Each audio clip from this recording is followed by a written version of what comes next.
Republican U.S. Senator Ron Johnson is doubling down on his comments about the Capitol riots, Antifa, and Black Lives Matter supporters. During an interview on conservative radio last week, Johnson said he never felt threatened during the insurrection in January because the rioters respected law enforcement.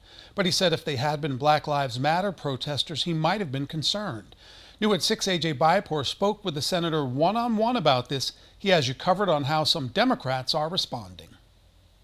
State Representative Lakeisha Myers says she finds it troubling enough Senator Ron Johnson says he was not concerned for his safety during the January 6th insurrection. I worked in the U.S. Capitol.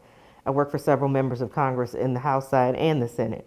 And I know how difficult it is to breach the Capitol. Johnson stands by his comments, saying he was defending the peaceful majority of Trump supporters and that the volume of violent protests over the summer explains why he would have been more worried had it been a Black Lives Matter protest. By and large, they were people that respect law enforcement.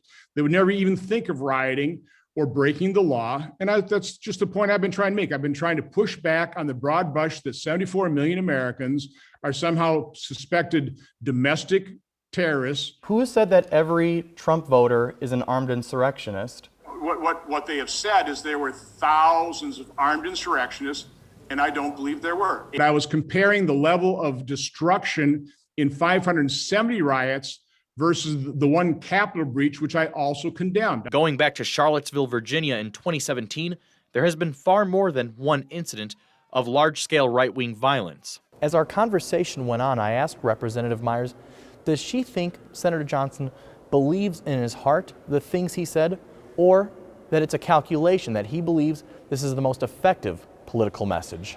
I believe that. I believe it. And he spoke his truth because he looked at the crowd and said, oh, well, I agree with them. They're not here for me. In Madison, AJ Byapor, 27 News.